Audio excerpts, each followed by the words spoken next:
apologize. It's all right. Welcome again.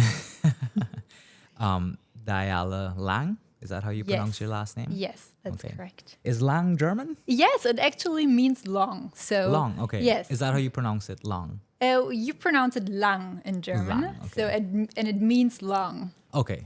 Well, thank you so much for being here. Just so my viewers know, you're a journalist, a freelance journalist. You do mostly radio. You podcast as well. So I'm a bit intimidated because I'm an amateur podcaster. But so it's great to have you on. Maybe I could pick up a few tips. And you're currently working for ARD in Germany, which you told me is the, well, I read upon it as well, but it's the equivalent of BBC in Germany. Yes. With millions of viewers. And that's fantastic. Well, thank you so much for having me. Absolutely. I'm really excited to be here and to meet fellow journalists in Guyana. Yes, I wouldn't classify myself as a journalist yet. I just want to do, I guess I want to fill a niche of journalism that I think is unexplored. Maybe something less reliant on that sort of mainstream, perspective. I want to bring people in who can offer a lot to our Guyanese population who is really hungry for new perspectives. So again, thank you for being here. What brings you to Guyana? Well, Guyana is not well known in Germany, but I think it's like such an interesting and beautiful country.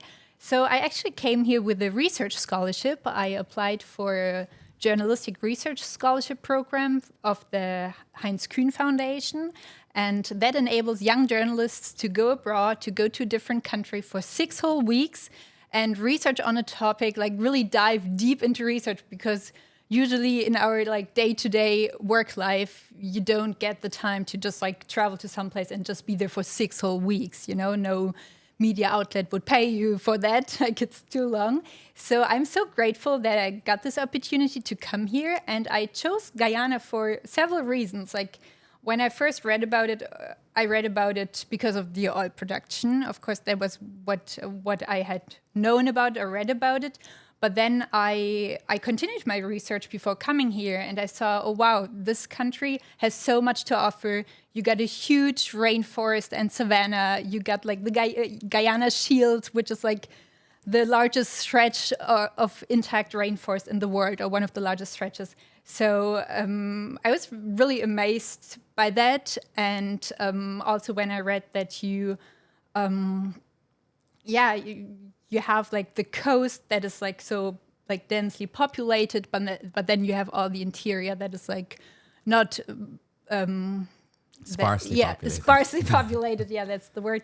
I thought it would be a very, very interesting place to travel to, and also to be here right now with like oil production going on. But yeah, so one of my main topics was actually ecotourism as a sustainable income source for indigenous communities. That was also one of the things I read about before coming here. So that really caught my interest too, to learn more about community lifestyle. Sure. And yeah, ecotourism was a big thing in terms of Guyana's image the past few years, and obviously, it's constantly evolved. And I know it where you've been, a big part of it is in the Rupununi, probably the biggest part of our ecotourism product. And I'm not sure how many lodges you've been to, but there's some beautiful, fantastic lodges in the Rupununi and each one has its own special, feeling and lovely people, of course. I actually, we have a film production company, and we do a lot of our documentaries were based in the Rupununi, and we did a documentary that covered various lodges, so it's a real an honor to be able to, and a privilege to sort of have that experience traveling around Guyana. Like I told you before we started, like so many Guyanese haven't had that opportunity. Yeah. I guess in Germany, you could jump on a train and see most of the country. Exactly. Guyana, not so much. You have to, getting out to Georgetown, you have, there not many. There's one road that goes straight to the Rupununi, but to get around, there's you got to get through a lot of forests and cross rivers, Yeah. and it's an adventure for sure. It is an adventure, and it was quite challenging for me also, like trying to plan this whole trip out because I'm on my own. I received that scholarship, but it's a program that like enables you to go, but I'm not like with someone while I'm here. So I had to organize everything myself. And yeah, so I was like, okay, I would like to visit all those beautiful places in the Rupununi, but how in the world do I get from one place to the next? And I actually How were your logistics? Well, I took the overnight bus No way. from Georgetown because on my way to the Rupununi because I wanted to have that experience and that adventure. And it was very adventurous because, yeah, you're in the middle of the jungle and there's no one around, and then you get stuck. So that happened to us. Also, I had It's a rite of passage to get stuck in the sand, in the mud. Yeah, and I mean, I heard about it before. People telling me, oh, yeah, you get stuck a lot, or I got stuck for 2 days. But then it's so different when you experience it for yourself. And Did you get out and help push? yeah, I did a little bit. Well, mostly I took videos of it, to be honest, as a journalist, because I wanted to report and capture like every moment of this trip.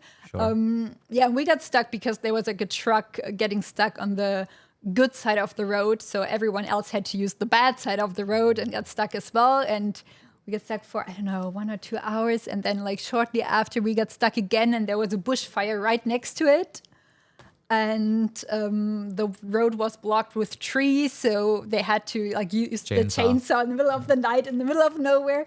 But so I was a bit scared, like seeing the bushfire right next to us also. But then what I really loved about that trip was how people stick together. That really stood out to me. Like everyone knows each other, because at first I was scared. I'm like, okay, we're in the middle of the night, in the middle of the jungle, like no phone signal. But then like all the drivers, they know each other and they help out each other. And I really like that spirit. Yeah. It's a big thing on the trail, actually. It's almost like a code on the trail. When you see someone broken down or having trouble, and I've experienced this myself, where my truck just nearly gave out totally on me, and there's so many people that cross and offer help, and just even if you don't need it, they'll stop and ask. It's really nice. We also dropped off like something to repair a truck. Like we got it from Georgetown and dropped it off at one of the trucks who was stuck, for example. Okay. So yeah, that really, really amazed me. And then once I was in the Rupununi, you asked me how I got around there. So I was so lucky because so many people were so nice to me and helped me so much. And like from wilderness explorers, from Visit Rupununi, trying to connect me like to the different places. And so I was able to hop on of like some of the transportations between like 2 lodges, for example, or Okay. so they were really helpful. So you stayed at various lodges? Yeah, I started off in Surama. Okay. Because I really wanted to see Surama because it's the rainforest experience. Yeah, have the rainforest, but also mostly to do interviews because it's the first community-owned tourism lodge in the Rupununi or in Guyana. So I really wanted to learn from them how they started and how much they learned over the last decades, and also how they are passing it on to other lodges, because they're training people from other lodges or from other villages who will just get into tourism now. Yeah. So I had a really great experience there. Everyone was so nice and friendly. You told me you met Sydney, who's a great guy. Love him. Yes, he was amazing. So I interviewed him, and he's like a very wise granddad, he's very gentle and would just really take the time to talk to you and teach you about this like amazing area you've embarked on. That's the kind of guy I know him as. Yes, that's how I met him as well. And also he's very funny too, and he has like so much so many stories to tell. Like he was telling so many funny stories when it first started, and also like his approach to life, like to have what it needs to have a good life. So I really enjoyed Surama, and I was with the team for one day. They were doing shopping, grocery shopping, and I was able to come along. And so they dropped me off at Anai. I got to interview the Tushao there as well. They drove me to Bina Hill Institute. I got to see nice. that. That's the North Rupununi. Yes, so we passed through Weta on the way back. So I got to really see different places while being in Surama, and also getting a feeling of what community life is like there, and what it actually means to get groceries there, and how complicated it can be to buy things. And then you just get gas like from a container, from like a small shop on the middle of the road. So it's so different than when you live in a city, or when you live here, when you're here in Georgetown, of course. Just, yeah. So you started in Surama. You were able to get that, I guess, day-to-day experience by going to Anai, which is also a really nice place. I spent a lot of time there as a kid. I don't know if you got a chance to check out Rockview. That's more commercial, but it's a beautiful place. Yeah, as well. we passed by it. I didn't stay there, but I got to meet Colin from Rockview on Tourism Day in Surama. So I was there for their celebration of tourism, which was also really, really nice and interesting. Okay. So I got to meet some of the people too. So then from Surama, where did you end up?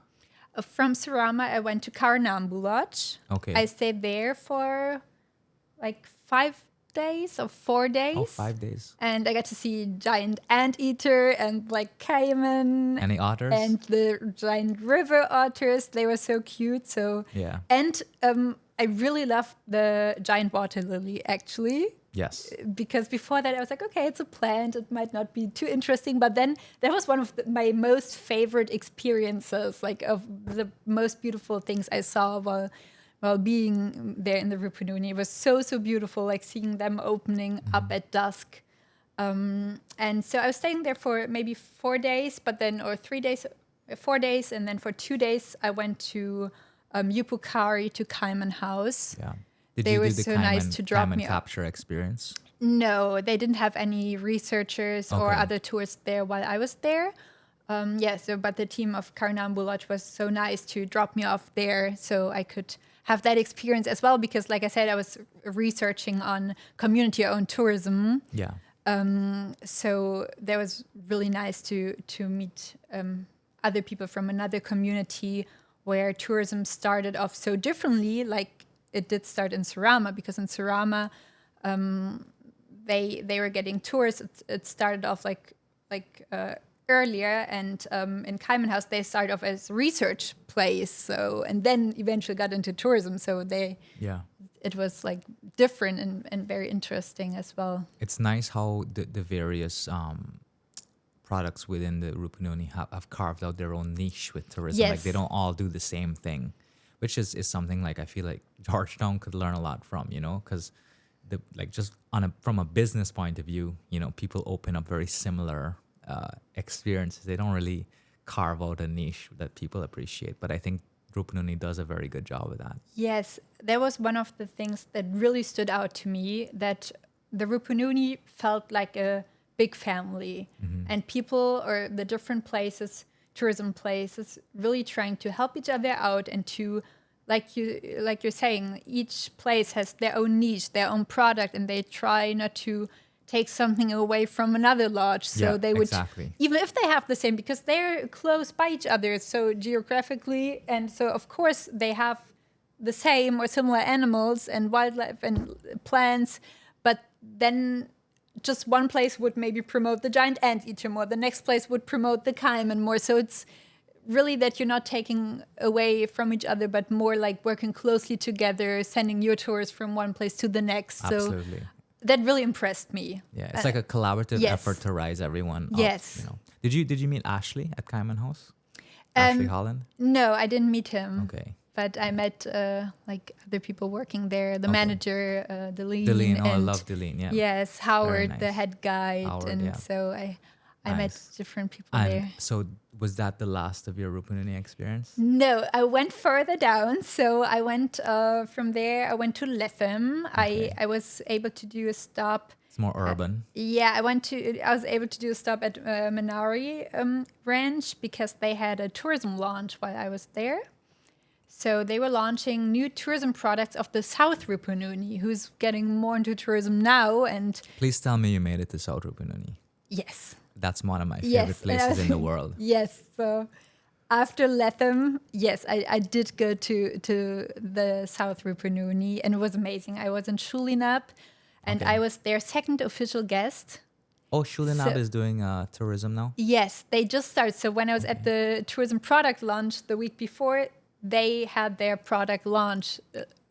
So it meant that they are now just now market ready, and Yeah. I was actually the second official guest to Fantastic. go there. And so there, like in the other places, I did mostly interviews, but there I did. I tried to I did interviews, but I also tried to get a tourism experience because they were just like starting with it and had They needed people to practice on for sure. well they are very professional already. Yeah. Okay. That's great. I would love to hear that. Yes, but I just really want to support them also and experience it there, like their tourism product. So we did an overnight hike. We stayed in the mountains, In the Kanaku Mountains? Kanaku Mountains Nice. overnight, and it was amazing It's a to see very the sunrise like there. mysterious, like mythical place, huh? Yeah, and they have a camp built up in the mountains, Okay. so where you can like put your hammocks on, and you have a place where you can light your fire, Yeah. and they even built they built like a toilet also, like a bench with a hole where you can sit. We call it a latrine. or a Latrine, and you're under the open sky, under the stars when you go to the bathroom. Yeah, So yeah. it's really nice. I was just so scared to get eaten by jaguar while sitting there No, on no, the no, toilet the in the ja- middle of the night. No, Yeah. just kidding. It was we didn't see any jaguar. You got to worry about the snakes, not the jaguars. Yeah, I Snakes guess they are surprise more. you, you know. Yeah. So okay. So Shulinab, was Shulinab last stop, or you further south than that? It was my last Oh, stop. no. Unfortunately, I had planned to go to Aishelton as well. Okay. I really wanted to go to Witchabai and Aishelton. So actually, I had all three places on my list. But now with the situation with Venezuela, since I'm a journalist and I am here as a journalist, I had to change my itinerary according to current developments to report on it. So I had Okay. to get back to a place with stable internet to follow the news, and so I was able to report on it this Yeah. weekend You also. had to get back into the matrix. Yes, and also Yeah. to report on it and Yeah. to see like the events, the national events going on this weekend, Sure. last weekend. So unfortunately, I had to change my itinerary, but I hope I will be back in the future. Well, we'd love to have you back. I mean, I'm so glad you got to experience that straight off the bat. That's a good. I've looked at your Instagram Dayala Daily or Daily Dayala. Yeah, it's The daily Dayala, Dayala. right? And from what I saw, you got a super. I mean, I haven't doubt you've gotten a cultural experience. I see you did everything from Diwali to going to like you're in a couple like events, like local parties or whatever, and then just around town and eating egg ball and chana, which I loved. Yeah, I That's love such a Guyanese thing to chana do. and egg ball. Yeah, egg ball. We're big on our egg ball here. But yeah, no. So let's just pivot back to the journalism. So you're here. You came to sort of cover the ecotourism product and stuff like that, and obviously with the controversy going on right now, you're back. But before we get into that, I just want to sort of talk for my viewers about your experience with journalism. You've been doing it 5 years now, like working Yes. as a journalist. Yes, so for 5 years, I've been doing it full time Okay. as a professional journalist. But before that, I did like various internships and side jobs while I was still in university. But yeah, for the last 5 years, I've been doing it full time. And I do, like you mentioned, like I do radio and podcasts. I Yeah. also do social media. I did some TV. I do a lot of different things I've as a seen you journalist. spend some time in Turkey Yes. covering that election. Yeah, that was a very, very intense and interesting experience as well. I was there this year from April to June covering the elections for German media, like for Was that your first assignment abroad? yes, that was my first assignment. That was on like such a big scale. Yeah. Okay. So I was there for 2 months, and I was reporting and covering it for a lot of the younger public radio channels we have in Germany. So some of them are like the most popular radio channels and in Germany. I was reporting for them and also for all of the ARD. So I did both. I did special content for a younger peer group, and a podcast about the podcast episode on the situation of young people in Turkey before the elections. Is connecting, sorry to interject, Yeah. but is connecting to younger people a different sort of strategy in terms of journalism than, I guess, generic reporting? What does that really mean for you?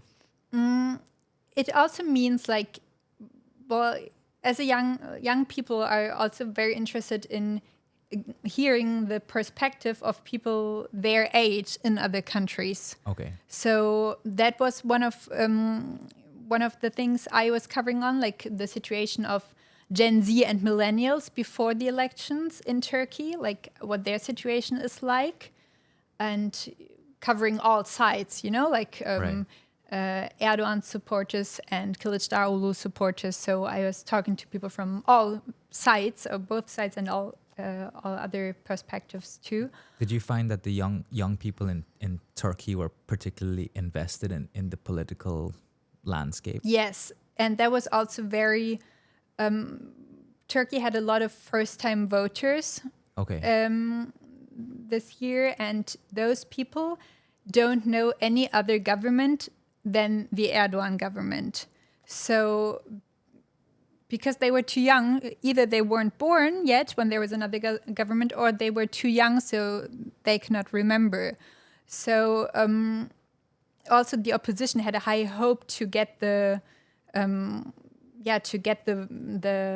votes from the young generation, from the first and second time voters. Yeah. I myself voted for the first time in 2020 because I left at the age of 18 to go off to school, and returned at the PPP government, which is our government now, they were in power from 92 all the way to 2015. They lost the election in 2015. I moved back in 2016. And for my whole life, I only knew the PPP government, and again, I was never invested in politics, but when a government dominates so long, all everyone talks about, especially in a politically charged landscape, is what the government does or doesn't do.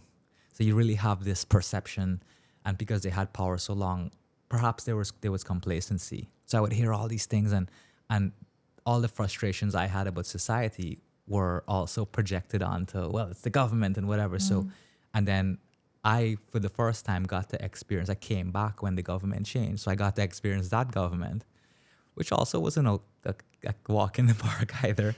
But, so it's interesting to see the parallel, because if it's only one thing, one government you've known, then I could see why, especially with younger people who want change, why they would want to, how it makes it interesting in the political landscape. I think, sorry. So to your point, that's just why I'm questioning. Yeah, no, it's similar. Also what you were asking me, working for or like aiming at a younger audience, like that was one of your questions also. Yeah. And I answered only half of it. It's also for some of the radio stations, we assume that maybe the people didn't follow up so closely yet, or they haven't been following up politics in Turkey for many, many years because of their age also. So we really try to make it as simple as possible and as relatable as possible. So maybe in other news shows that I'm also working for, it will be more of like political analysis and, more of like background information also. And then for some of the younger audience, we try to give all that background information, but we don't assume that they already know a lot. So we try to really get them from where they are and catch their interest from where they are, make it relatable for them, to their own experience and their own lives. And like you were just saying, you're trying to compare to Guyana also. Like you're saying that, and I'm sorry to keep cutting you. I'm just so interested in what you're saying, because my question to that would be also based on here. How far back do we go? You said, to make it as relatable to the newer generation, and it's funny because in our political landscape, as I'm very much sure every political landscape, it's always but when you were in power, you did this, and when you were in power, you did that, and it's kind of like that back and forth. But for kids who aren't jaded by politics, and I'm not kids, young people who aren't totally jaded by the political landscape, it's like, how far back do you go, especially in a two-party system, when what government did what? Where do you start? And then it's like, let's focus on the issues at hand, So that's what you do here. You're saying, that's what we do here. Yeah. So like, when we talk about journalism and sort of giving that message to younger folks, where do we start? Like, where do we start with the two parties at play? Like how, I guess, you just sort of give them all the facts from a certain time period until present day, like. Well, I think if you want to address a younger audience, it's good to really start with what is now and perspective, like, of the future, because for young people it's important, like how will I be able to make a good living in my country, even though like so many of the young people I talked to in Turkey were saying, we love our country, we're very patriotic, we love it, but we still feel the urge to leave because we don't see a perspective here anymore, because of the economy, because of education, that it's not good enough anymore. And I think maybe some of these topics you would find here as well in Guyana, that young people migrate because they move out of the country to make a better living. And also Turkey has a very high inflation rate. So I think they are very different countries, but I guess there are some parallels when you look at how the young generation is feeling.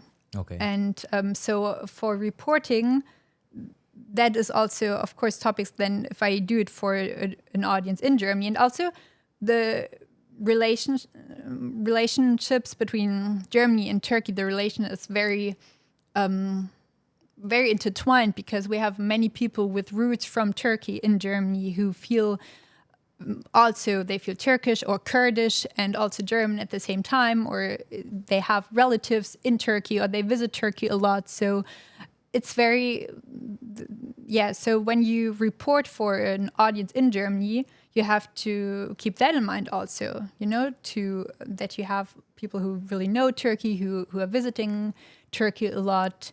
Yeah. And so they have friends who are Turkish or who have roots in Turkey. Sure. So, and obviously your audience is huge as well. Yes. ARD, I read up that ARD is like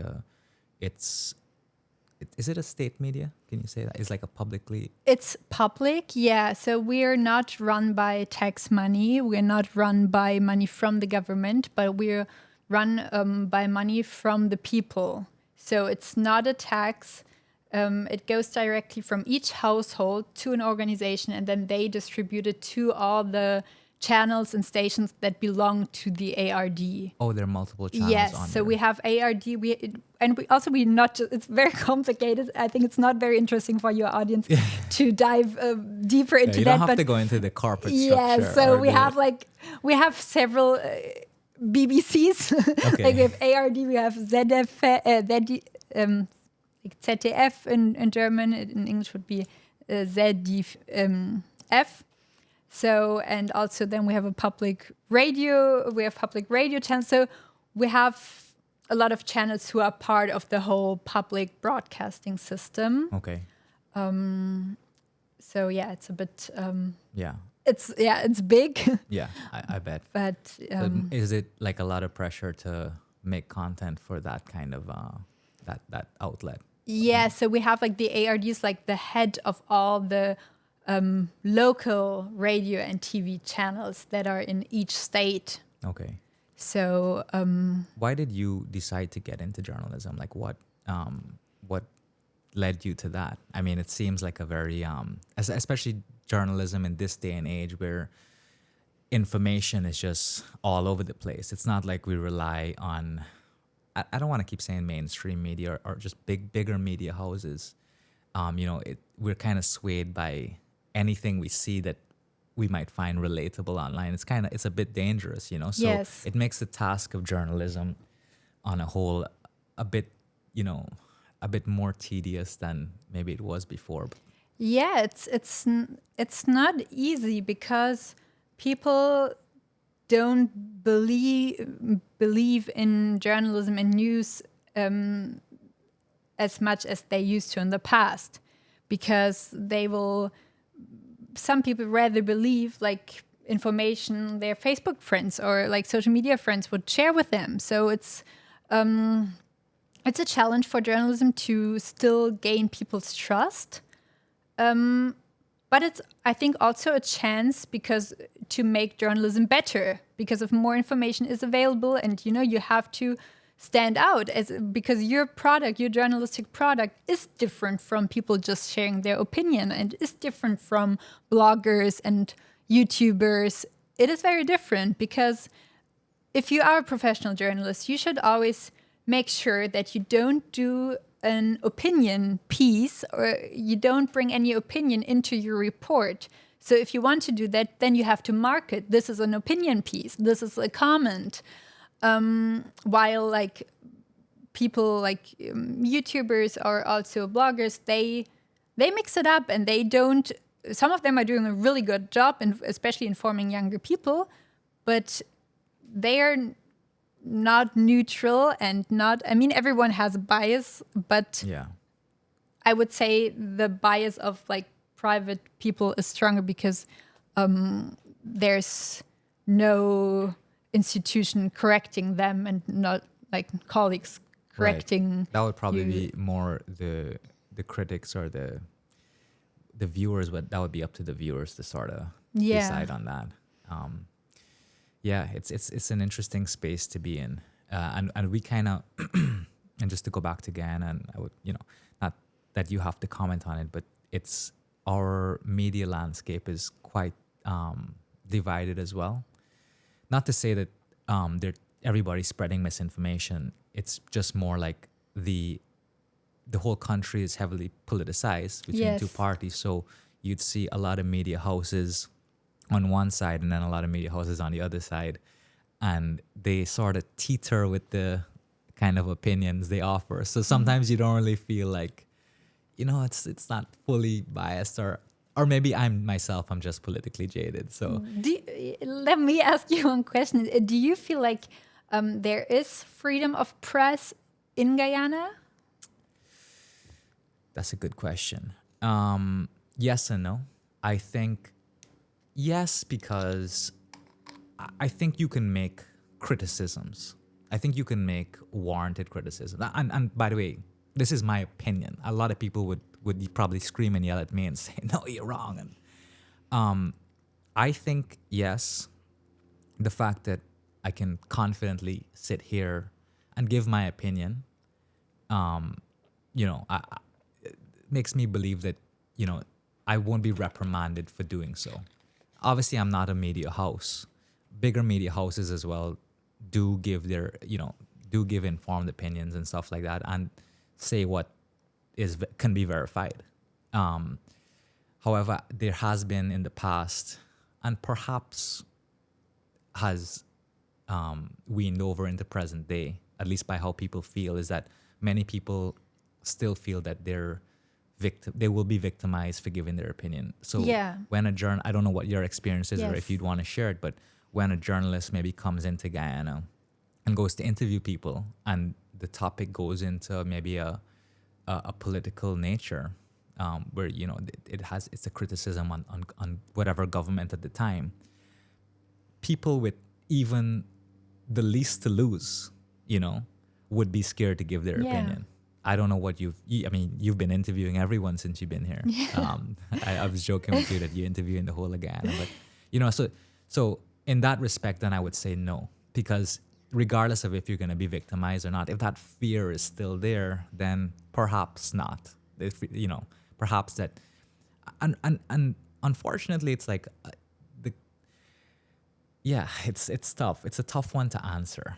I can't say yes or no. I will say though that I think it's up to the younger people to get informed as much as they can, and then give their opinion based on facts. I do think in Guyana here, though, because we have a high level of people who, haven't had the opportunity for higher education, and therefore maybe don't read as much as they can. They rely on their political association to give them that information, which they hold as gospel, or whichever social media personality or media house, and they take it for gospel, which is, it's not ideal, but so that's kind of how they formulate their opinion. But yeah, so to answer your question, perhaps not. Yeah, and also I think Guyana has a huge challenge reaching everyone, because I just realized that when I was in the interior that there are so many places that don't even have phone signal. So, I mean, you have the village Wi-Fi where you can go to, but then that's very slow most of the time. And some people don't have radio. I mean, there's a great community radio in the North Rupununi, but then if you go to the South Rupununi, not a lot of people receive it there. So that's also a challenge, like really like getting information to the people. And also what you were saying about victimization, that was what people were telling me a lot, actually, especially when it came to doing critique on, like, criticizing maybe like the current government or whatever. People don't feel comfortable sharing that, like, or many people didn't feel so comfortable sharing that, and they were even like some people I was interviewing, like, they didn't say anything critical in my opinion, but still they were like, please don't say my name, or don't because it's such a small country, and people, if you only say my first name, people will still know who I am. Yes. And I think that plays a huge role in the whole fear of being victimized, is also because everyone knows each other. So here, to me, being Guyana feels like being part of a huge village also, because like when you live in a village in Germany, you have to be really careful what you do and what you say, because people will gossip about you, because it's a small place and everyone knows each other. So in a sense, like, your country feels a bit like that to me, in people being afraid that they will be gossiped upon, but also it feels like a village in a good way, that you have like such strong communities and such a strong sense of community. So yeah, it's an amazing, very interesting country for me to be in. It is a very interesting country. And in a way, I'm bummed that you had to kind of come out to the Rupununi. I'm sure you wanted to spend a longer time there. But it's also nice to know that journalists are also here covering the current situation going on. Maybe you have a career in geopolitics if you go into Turkey to cover elections, and then here to cover border controversy. It's very interesting, and I think it's like you're at a unique time, because it's sort of hit a peak now. I don't know if you've seen the recent declarations by Venezuela to sort of claim the Essequibo, and it's as a Guyanese, it's scary. It's very I'm not scary. gonna lie. It's we don't want to fearmonger. We don't want to cause any unnecessary angst.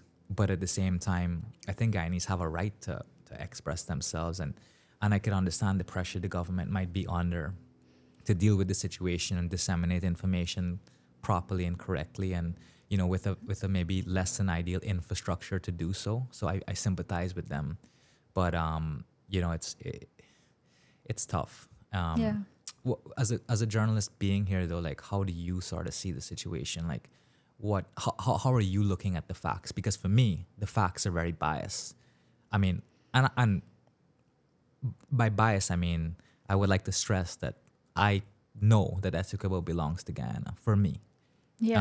But some people, as a journalist, you might probably come in with a different sort of perspective of, not necessarily contrary to what I believe, but like, how are you looking at this situation?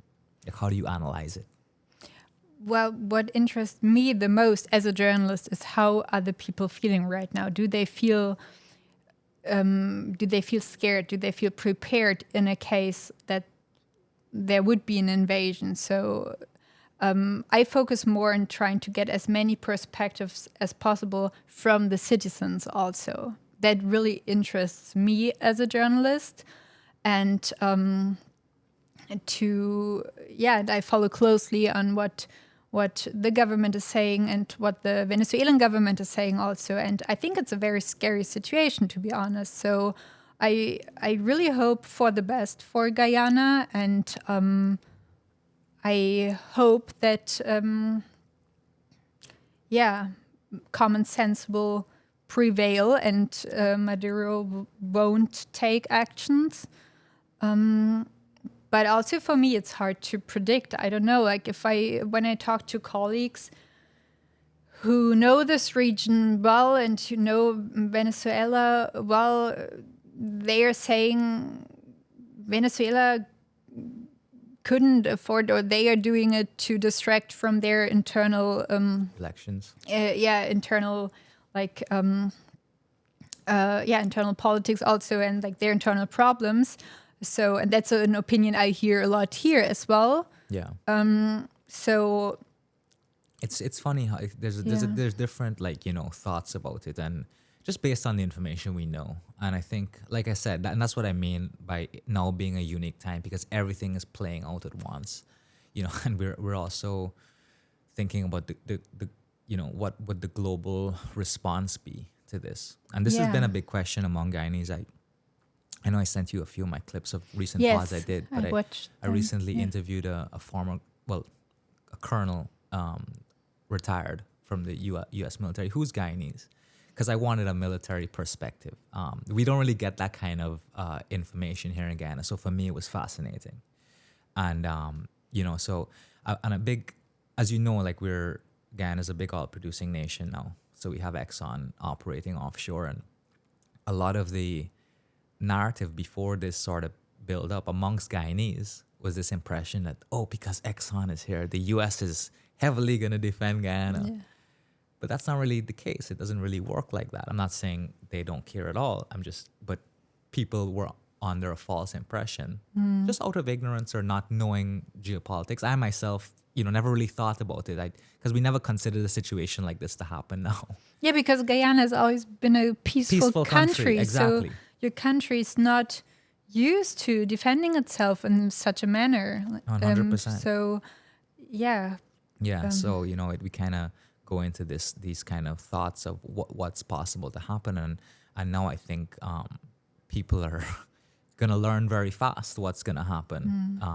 It's gonna be new to everyone at the same time, and it's I think the only thing Guyanese can do is sort of unite and continue to just represent who we are and show the world that we're one people, one nation, one destiny. That's our motto, and we're united on this cause. I think for so long we've sort of tussled with our internal issues. Not to say we were never a united country in our Guyanese being, but I think now is the extra there's going to need to be an extra push from Guyanese for some patriotism and togetherness to get through this as well. Not just I'm not talking about confrontation or anything. I'm just meaning like for us to all mentally and psychologically get through this. I think that's going to be important. Yes, exactly. And what really impressed me in Guyana is how peaceful different religions live together here. At least that's my impression since I came here. No, it's true. I got to celebrate Diwali here. You mentioned that earlier. And I was with new friends from Guyana, and we were visiting their friends who were celebrating Diwali. So my friends, they are not Hindus themselves, but then we got invited to Hindu friends of them who were sharing Diwali with us, and it was so nice. And I'm hearing that story, like the Muslim grandma asking her grandson to put up a Christmas tree at her house. Like everyone celebrating all the holidays together, and all of your or many of the religious holidays are also national Yes. holidays, and people really do celebrate them together. And I think that's a great thing about Guyana that other countries could learn from, especially nowadays. Yeah. So maybe, and that really stood out for me when I was looking at the events taking place this weekend, that you had a lot of like multi-religious prayer events also. Yes. I went to school and they, on Friday, on December 1st, I went to school and they had a Muslim prayer first and then a Christian prayer, and everyone just praying together. That, like for me as a German, that really stood out to me. Yeah. And I think No. that is, good that you have that unity. For sure. Yeah, we definitely there are a lot of different religions: Christianity, Islam, Hinduism, and other minority religions as well. And with regards to the holidays, like you're absolutely right. Everyone loves the holidays because one, it's time off work, which is always a good thing. We actually have I believe we have probably we're one country with probably some of the most holidays per year. I strongly believe that we have, because also even when a holiday here falls on a Sunday, we get the Monday off. So there's a lot of long weekends here. That was with Diwali also, right? Yes. It The was with Monday. Diwali, yeah. And next year, I believe most of the holidays fall on weekends, so it's like a 3-day weekend. So yeah, Perfect. Guyanese probably love that. Yeah. No, I'm glad you got to experience that.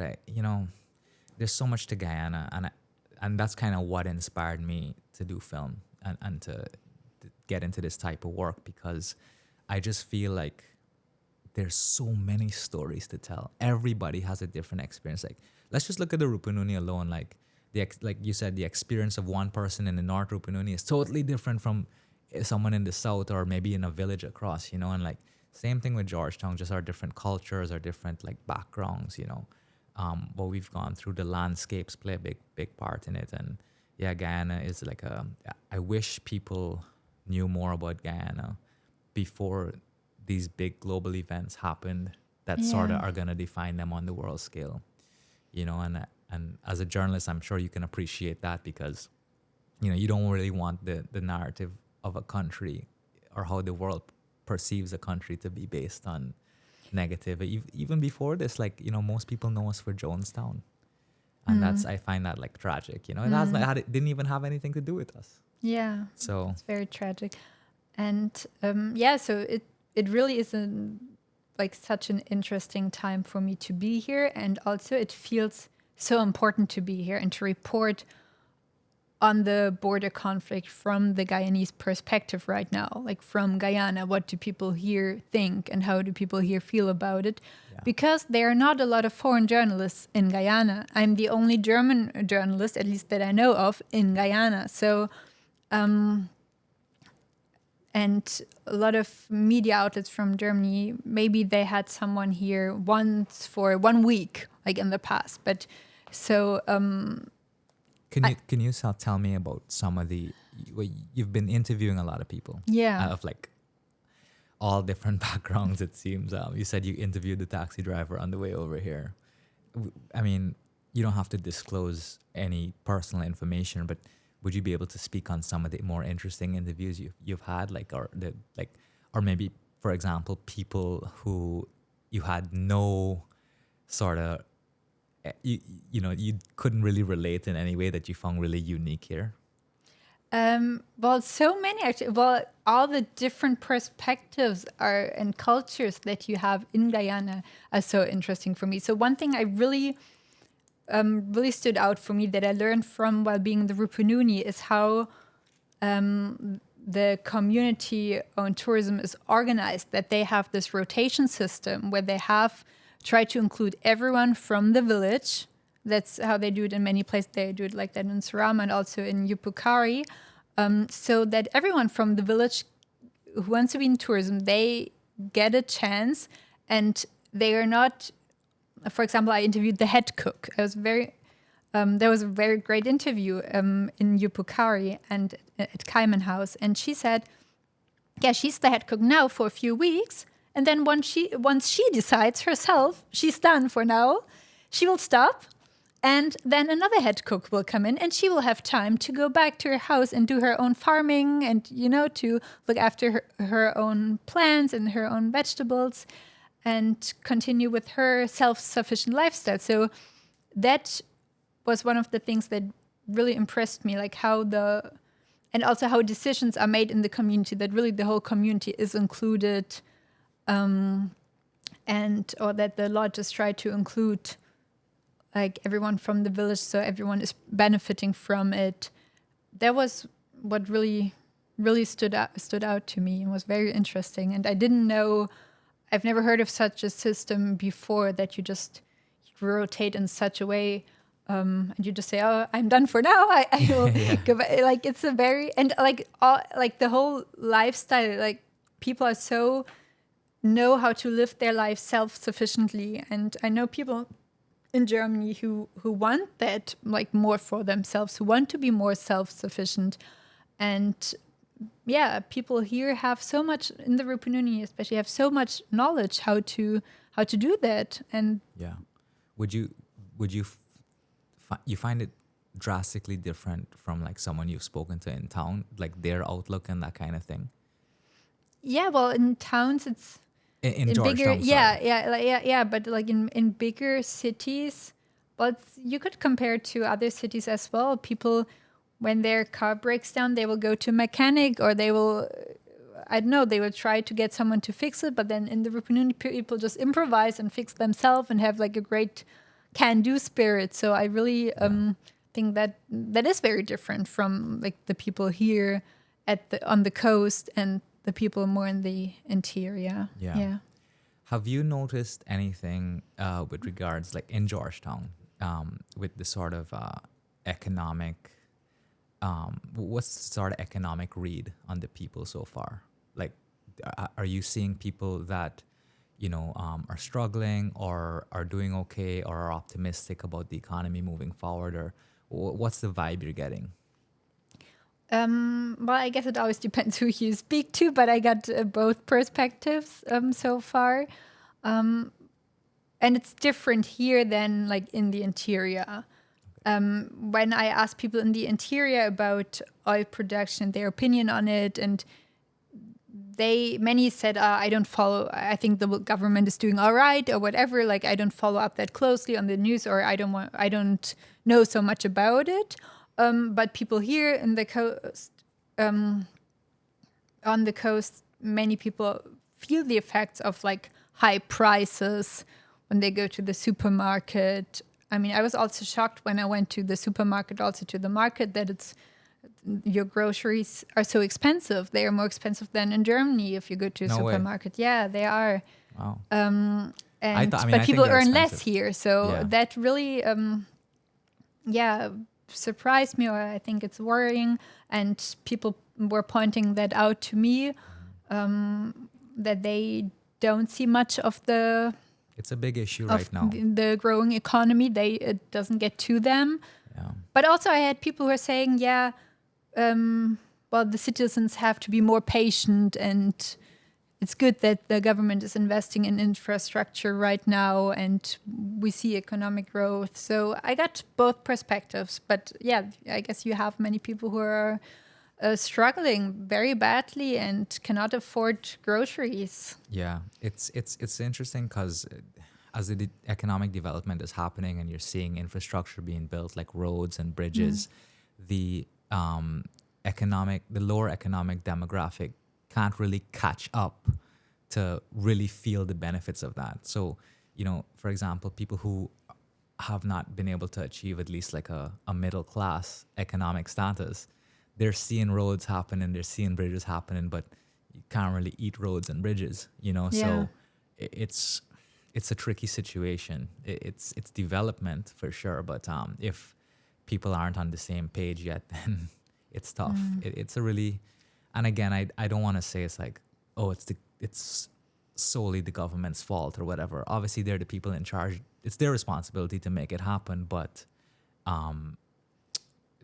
with a oil and gas industry providing most of the opportunities for people looking to make money, you have people that haven't really even been able to achieve like a university or college level education. So it would be harder for them to capitalize on that as well. So, I think we really have to figure out a way forward as a country so that, there's a more equitable distribution of Yeah. resources. And that's a challenge I assume many, smaller, for lack of a better word, third world countries face when they embark on these big opportunities. Have you been interviewing people on the podcast so far? I mean, I looked at some of your episodes, but not all of them, of course.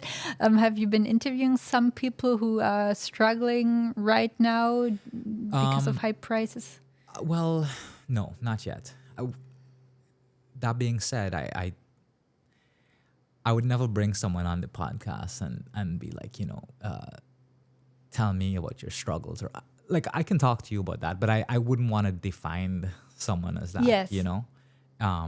But No, definitely people mentioning it Yeah. maybe because they, no, I don't think they have the people. Not to say the people who I've had on are particularly wealthy or anything like that, but I don't think they have. It was an important thing for them to, I guess, mention. Maybe, but who knows? Maybe Yeah. the next couple guests. It's funny how my third guest, who's from Germany, is the one complaining about the high levels of groceries. I'm just kidding, just because you've mentioned it. But yes, apart from my podcast, many people, like I said, are commenting on the grocery prices or the cost of like produce. Currently in Guyana right now, and I love veggies, but you can't. We joke about the pumpkin prices. It's ridiculous. And there has been a drought for most of the year, in all Yeah. fairness, which has been a big issue. I have a friend who's a pineapple farmer in Region 3 over the Demerara River. Perhaps maybe I could set up an interview with you guys. oh, I that think would you'd be like that. amazing. Yeah. But he has his crop. He has about maybe 12 acres of pineapple farm. And his crop has been like struggling. They had to kind of shut down for a while, or like he couldn't harvest as much as he'd want to. So yeah, it's been an issue. I mean, like, what do you do when there's a drought? Yeah. But yeah, Also, people in the Rupununi telling me that a lot, how they see, their plants are dying. Like, so they have a hard time with their plants and farming as well yeah, because they didn't get enough rain, sure. and so it's very, very dry. But yeah, that's due to climate change. So it's no one's fault here in the country. Like, it's Yeah, more the fault of industrial nations who caused climate change. Yeah, so they should be sending us cheap groceries then, at least. I don't know. I guess Yeah. I just want to close. Thank you so much again for doing this. I can't tell you how nice it was to talk, on your trip and share perspectives. And, before we close off, could you just sort of tell me, as of today, December 6th? 7th. I'm a day behind. What's next for you here? What are you going to spend the rest of your time doing In Guyana? in Guyana? I have only 1 week left. I will try to get as many more perspectives as possible in Georgetown. So I really want to speak to local vendors, like on Regent Street, like things like that I didn't get to do when I first arrived. And also, I might do some TV interviews as well next week. So if that is happening, I would love, and I hope I get to interview some government officials also before I leave. That would be a dream for me. I would feel very honored if that would be possible. And so I'm trying to arrange that currently. And maybe to close it up, because I didn't really answer your question why I wanted to become a journalist, and it's this, like what I'm doing right now. So this whole year has been amazing for me, like covering the elections from Turkey, bringing that perspective to listeners in Germany, and now being in Guyana, bringing the perspective from Guyana to people in Germany. So that's why I wanted to become a journalist, and why I love my job, and I'm very passionate about it. So people find out and get to know people's perspectives that they usually wouldn't hear about. Because as a journalist, you get to meet a lot of people and you get to hear perspectives, and then I can share them and multiply them, and other people will find out. So you're also connecting the world in some way through that information. So yeah. For sure. Well, Dayala, thank you so much.